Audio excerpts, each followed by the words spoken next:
My name is Gayle O'Connor, and I am here today with Craig Ball, who happens to be a special master in e-discovery and also a professor of law at the University of Texas. He teaches e-discovery there as well. Thank you, Craig, for your time today. Pleasure, Gayle. It's always a pleasure to do one of these with you. I am so excited to talk about this today. We are going to be talking about the latest Primer on Social Media, second edition, put out by the Sedona Conference Working Group. And it is actually a primer for comment. And you have plenty of time to make comments after watching this video through September 10th of 2018. And I'm sure after you hear Craig speak today, you might want to take a look at it. It is about 58 pages long, and Craig has studied it feverishly. Correct, Craig?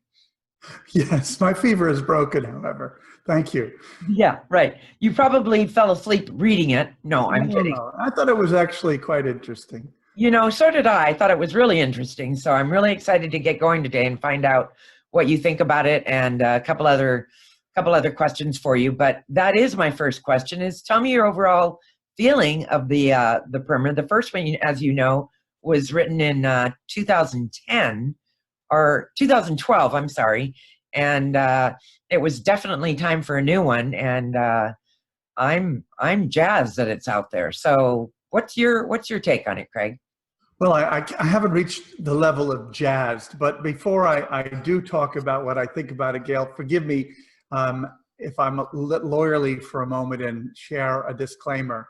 I'm a member of Working Group 1 of the Sedona Conference, and we have a rule at Sedona that what happens at Sedona stays at Sedona. So I want to assure my Sedona listeners that I was not a member of the committee responsible for drafting this publication. So nothing I'm sharing today is breaking the Sedona omerta of silence here.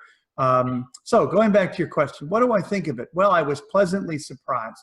Some Sedona publications in recent years have disappointed me with their lack of balance.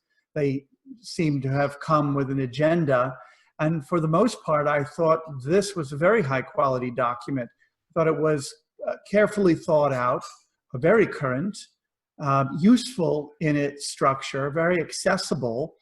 And I thought that the points that they made were tremendously balanced for the most part in terms of the interests of requesting parties and producing parties. So that was a very pleasant surprise for me, Gayle. Well, you know, when I went through it as well, I thought not only had they updated so much of it with respect to the new federal rules, with respect to the ABA, you know, guidelines on attorneys' technical competence. They addressed that as well. They even addressed the GDPR. I was very, very impressed with how they included everything that is going on these days. As you and I both know, social media has become a hotbed of information for e-discovery. And that's what we're primarily going to be talking about today, since, well, you are the e-discovery guru. Well, along with Tom, my husband, of course. Of course. So I wanted to ask you, you know, all these family law attorneys are wanting to look at people's Facebook pages, and people are deleting things, and we've even got lawyers out there telling their clients to delete things. And this paper addresses all this. What are your thoughts about the role of social media is playing in e-discovery these days? Well, I think social media has certainly started in the areas where we would expect it to be, most prominently in matters of personal injury and matters of family law, situations where peeking into the content of people's personal lives, their ability to engage in certain activities, their attitudes, their mental status, their misbehavior are going to be fair fodder for discovery in an effort to keep down personal injury damages, or perhaps show improper motivations, unsafe conditions for child custody, and so forth. But I think we're seeing social networking as a source of evidence creep into a great many more facets of litigation than those obvious ways. We're seeing promises made in connection with products. We're learning about events by virtue of Facebook posts, tweets, and so forth. Certainly, we currently have government by tweet in certain respects, and I don't mean to get political here, but I don't think I'm surprising any of our listeners.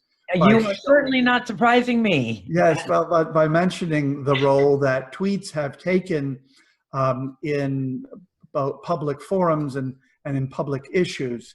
I also want to point out, Gayle, that rather surprisingly and interestingly to me, this primer didn't just stop with traditional forms of social media, Facebook, Twitter, Instagram, LinkedIn, and so forth, but also encompassed messaging as a source of electronic evidence.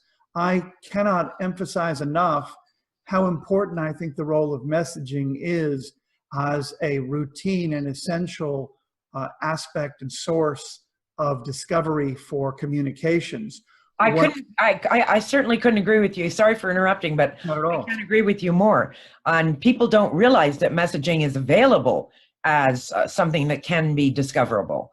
And what's interesting about the paper is it literally starts out with the messaging app, showing its importance as far as I'm concerned in the minds of the working group of the Sedona Conference who put this primer together. You agree with that? Oh, absolutely. Messaging and mobile have largely eclipsed email. I think the main reason we continue to focus so much on email and electronic discovery is more a function of tradition and established procedures than it is a real-world assessment of where the most relevant information lies. We've seen double-digit diminishing reduction in the number of email transmissions for business compared to the double-digit growth in the use of messaging. And so if we're still looking at email as the place where the most revealing, unvarnished, unguarded communications occur, we're missing the boat. That information has moved very much to messaging. And I think that point, while not made explicitly in this primer, is a situation where it's great that they are opening the door to showing the viability of that recovery. And there's some useful case citations in the primer that make it clear that there's really no fundamental difference between your right to get to the content of mobile devices, social networking, and messaging than your right to get to email and loose documents stored on computers and servers. Well, you know, when you just said that the rate of decline in emails comparative to the rate of, you know, incline in social messaging, I was not aware it was that drastic. I've done some research as far as how many messaging apps there are and who's using what. And here in the United States, most people use the Facebook Messenger app, but all over the world, WhatsApp is a huge messaging app. And I believe that WhatsApp is starting to get more play here in the United States. Do you believe that as well? I think certainly for those who have cross-border relationships, they're much more likely to turn to a platform-independent application like WhatsApp. But we're seeing messaging in many quarters. Messaging is obviously built into some Google tools. Messaging is built into some Microsoft tools. Skype supports messaging. You mentioned WhatsApp. We have Apple's iMessage. So, and not to mention, of course, the basic SMS and MMS messaging apps that are ubiquitous in mobile. I mean, even if you are a person who likes to play words with friends, you have a built-in messaging app at your disposal there. I've always wondered if we might see in a spy novel or some kind of real world espionage or terrorist activity that turns out they use something like like words with friends as a means to communicate, because Oh my God. that methodology is not on most people's radar. Wow. I mean, now we're talking super spy stuff. Well, or just someone who wants to be a little bit off the grid and frustrate those who might want to look. I mean, it might not be a super spy. It might simply be a broker who's wanting to use inside information from a source and decides to use it on words with friends instead of through the brokerage firm sanctioned methodology. So there are a lot of ways this can go wrong, but I don't want to spend too much of your time, Gayle, talking about the messaging aspect. I wanted to come back to social networking. I thought this paper did a good job of, as I say, not only identifying the various channels of social networking and categorizing them in useful ways. Because in order to be able to talk about these things, we need to be on the same page in terms of what we call them.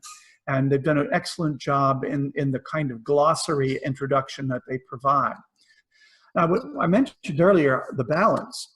And I thought, why are they being so balanced? Why are they making it clear that there's no impediment in any meaningful way to being able to demand, require preservation of social networking content, and get it produced?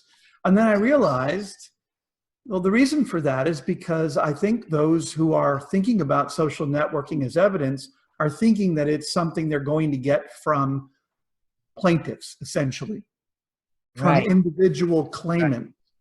And so naturally, if one has a corporate point of view or a defensive point of view, you want to be as free in being able to collect information that may prove prejudicial or help with the cross-examination of individual claimants.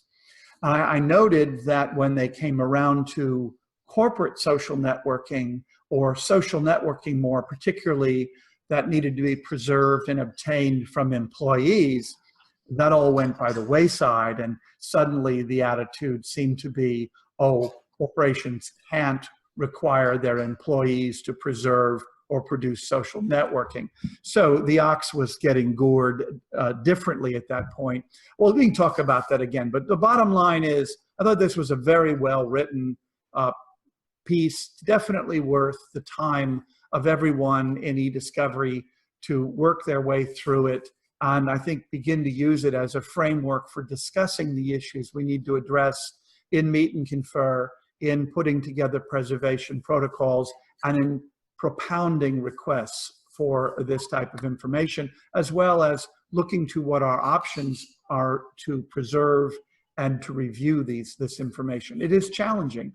We have been trying to put a square peg into a round hole in dealing with messaging and social networking, because there are essentially no purpose-built tools for review. And I think that's got to change, and I think this primer is a worthwhile step toward effectuating that change. Wow, that's some great information. Thanks. It's just great information. Let me ask you this. What do you think, if anything, is missing from the primer? Is there any part that they didn't cover? Because you've been going into so much of what they did cover. Do you think there is some room for improvement, so to speak? Well, there is, and I need to take advantage of the public comment period, as you encouraged everyone to do, to read it and share their views. A couple of things. I thought they gave short shrift to the issue of preservation when it came to entities. They took the position that basically the legal control test should take precedence here, not the practical control test. And for those who are not familiar with those expressions, they go to the issue of a right of control for purposes of being required to preserve and produce information. The legal control test looks to imposing that right only on those who have the legal right to force preservation and force turnover, versus the practical ability test, which speaks to going to the limits of your practical ability, your genuine real world ability to persuade people to preserve information and make it available. The primer pretty much dismisses the practical ability test and instead just says, well, information in the control of your employees and their social networking sites is not in the corporate control, therefore you basically have to do nothing. I disagree with that. I think that's at odds with a fair amount of both case law that is out there and the attitudes of judges and those of us somewhat steeped in this area, where while you may not have to be a guarantor or to ensure that your employees will necessarily preserve and produce, it is probably wise and very likely obligatory that you use such influence as you have. You may not be able to say to an employee, if you don't turn over access to social networking or preserve it, that you're fired. That may run afoul of other issues, other regulations.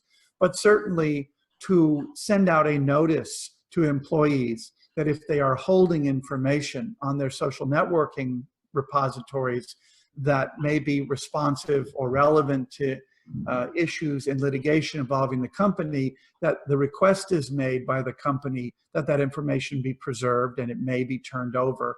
That I don't think that is asking too much of a company, and I think it falls squarely within their reasonable ambit of obligations.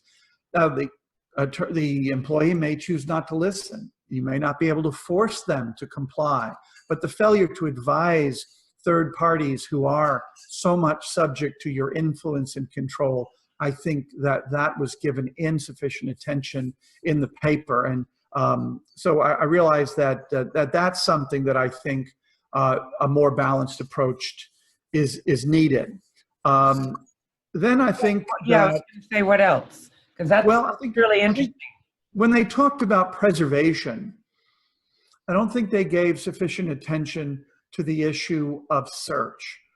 There was good discussion of the various methods that are available today to preserve social networking content. And one of those that was touched on is one of the most frequent used today, even though it's largely inadequate, and that is screenshots of social networking sites. Now, I'm not trying to say across the board there's no place for screenshots. Certainly where you have a very modest amount of content and the screenshot can provide a reasonably usable and complete preservation of the information and production of the information that is relevant in the site, it may pass muster. But I think we know that screenshots do a rather poor job of providing utility. They kill all the linked information, any nested information that you have to expand in order to see. And we see that with, say, comments on Facebook posts on a user's wall. Unless you've expanded previous comments and painstakingly go down and take a shot of each page, it's very easy to miss potentially relevant content. So what I would advocate is that they talk about not just the problems of getting the information when we talk about screenshots, but the more severe problem of being able to electronically search that information. You cannot electronically search static screenshots. And so that's a compelling reason to use alternate forms of preservation or supplement with other forms of preservation.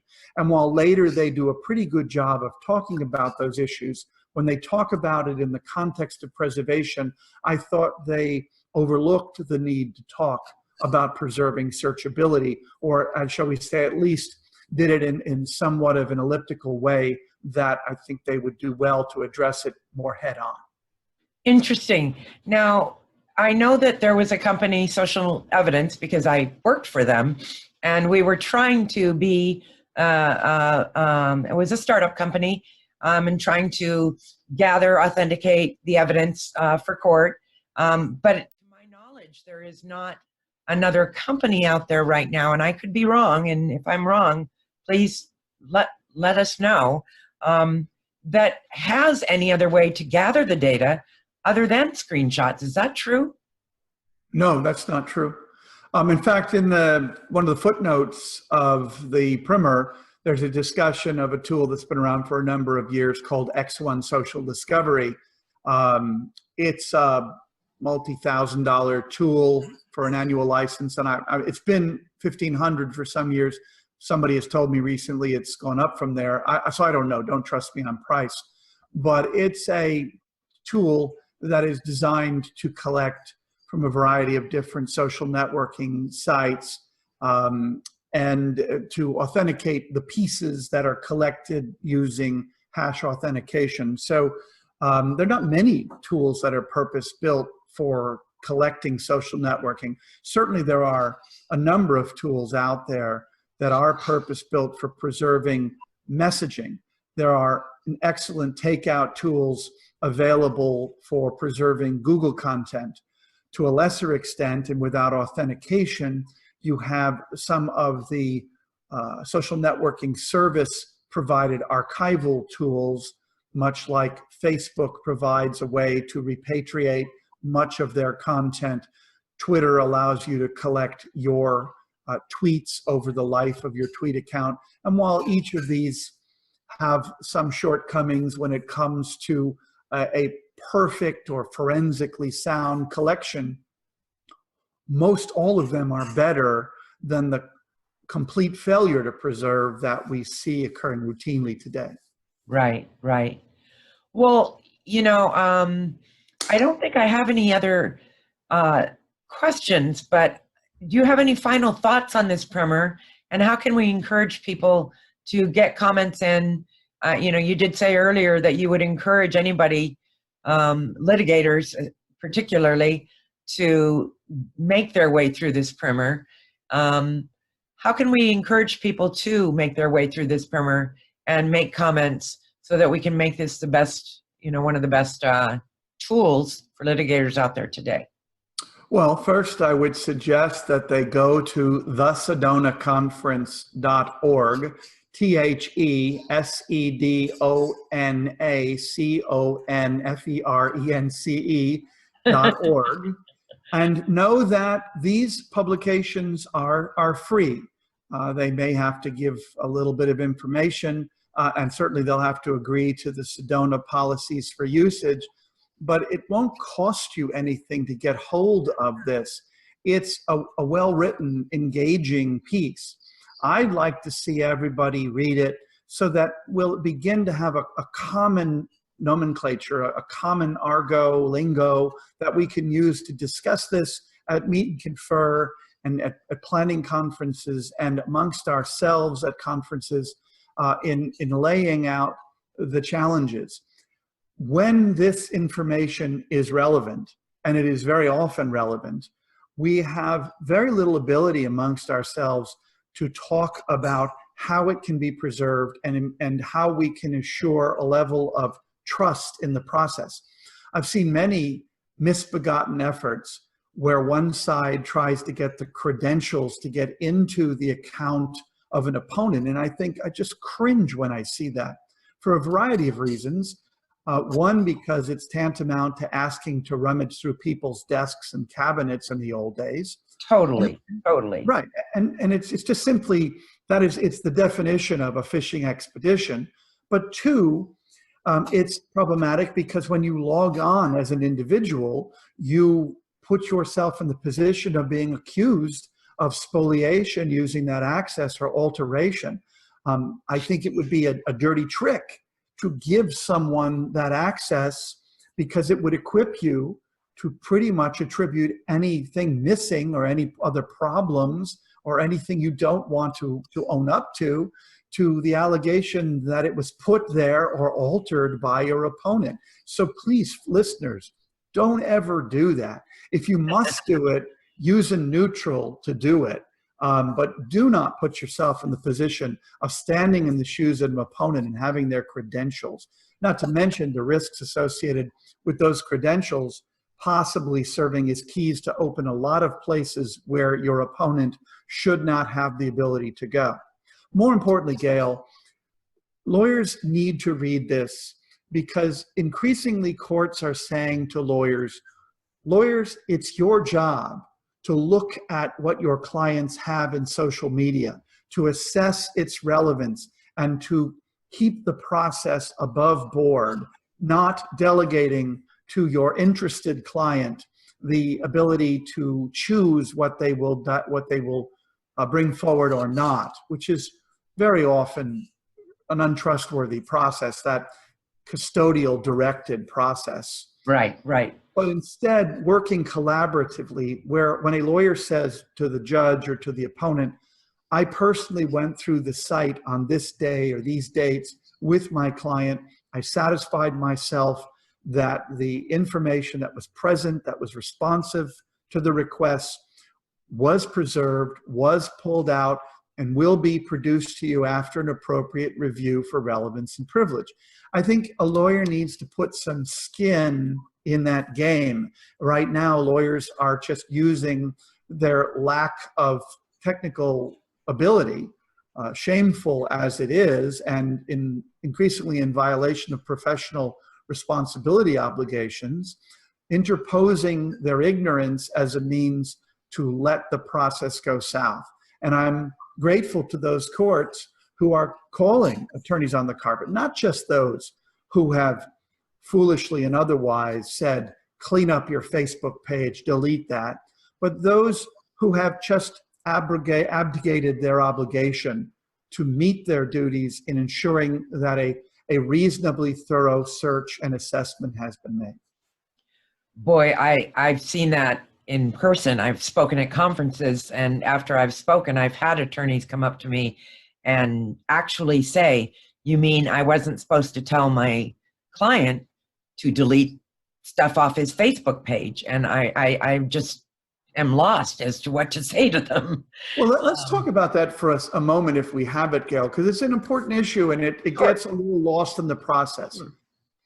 It's spoliation and probably attorney misconduct if you tell your client to destroy data or to remove data from a public-facing page in a way that that data is not preserved. I personally do not regard it as malpractice for an attorney to say to a client, change the privacy settings on your Facebook page so that only your friends can see your content, but do not destroy it. Right. I completely agree with that. There's not an obligation to make social networking content public, but there may very well be an obligation to preserve it if it is potentially relevant to anticipated litigation or disputes. And that's an important distinction.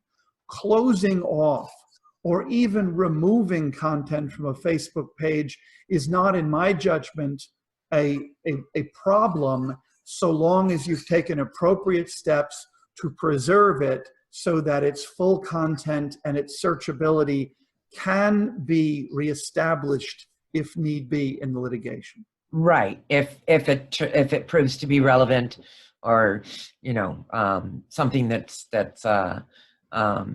necessary for the courts. Right. You can probably even delete it after you have fully preserved it, because there's no obligation to keep multiple copies. And again, as I say, no obligation to keep your data public facing, as long as you don't lie about what that content was or whether it pre-existed on the site when questioned. Right, right. And it's interesting because I'm going to be doing a session out here in Louisiana for the Louisiana State Bar Association on securing your Facebook account, your Twitter account, your LinkedIn account, so that outsiders cannot see your information. And I'm aghast at how many people friend request me, and I go to their profile to see what it is, who they are. Do we have common friends? Do I know this person? And their Facebook page is completely open, and I'm just aghast at that, at how often I see that. But it does boggle my mind that if you're going to be using something like Facebook or something like Twitter, that you don't lock down your account as an individual. But that's a topic for another day. And it's a topic that's not security, but the issue of ethics, a topic that's also touched upon in the primer. So if you'd like a quick and dirty exposure to the issues of lawyers and social networking ethics, it's another good reason to read the primer. Right on. I so thank you for your time today. And as far as comments, the way that you can make comments is simply by sending an email to comments@sedonaconference.org.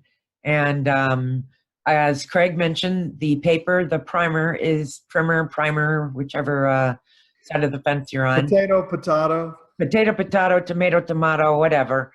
It is available at no charge. And you can actually go back and see the 2012 version as well.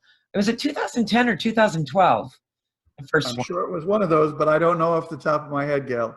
Yeah, I've got it in front of me, but of course it's not coming right to my. And you said SedonaConference.org.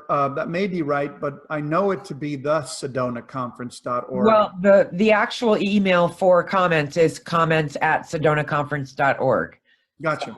Okay, so if you're going to the site, it's the SedonaConference.org, but you're saying if you're going to email, it's just SedonaConference.org. They might have both of them, Gayle, so I don't want to confuse. But and that information is in the primer. So once you go to the primer, you can easily see the URL or the email for making comments, should you so decide to do so. Excellent. I suspect both of them will go, at least this URL, both of them will go to the Sedona Conference. Yep. And Google this is working group number 1. Yep. So if you're looking for it, working group number 1 for the Sedona Conference primer on social networking. Sedona Conference primer on social media, second edition. Excuse me, you're right. You're right. See, this is why we have to get our nomenclature straight, get our lingo down. That's right. That's right. Well, Craig, I want to thank you for your time today. And I've got massive rainstorms and thunder happening outside my house right now. And I can see it behind me. You can see the raindrops in the pool, I expect. The raindrops in the pool. You should go swimming in the rain. No, I'm going to go singing first. Singing in the rain. Okay, Craig, I so appreciate your time, and I can't wait to see you again. And have a wonderful afternoon, and thank you to our audience for staying with us today. Craig, thank you again very much for your time. Thanks, Gayle, and thank you, listeners. All right. Everyone have a great day, and we will see you next time on the eDiscovery channel. Bye-bye. Bye-bye.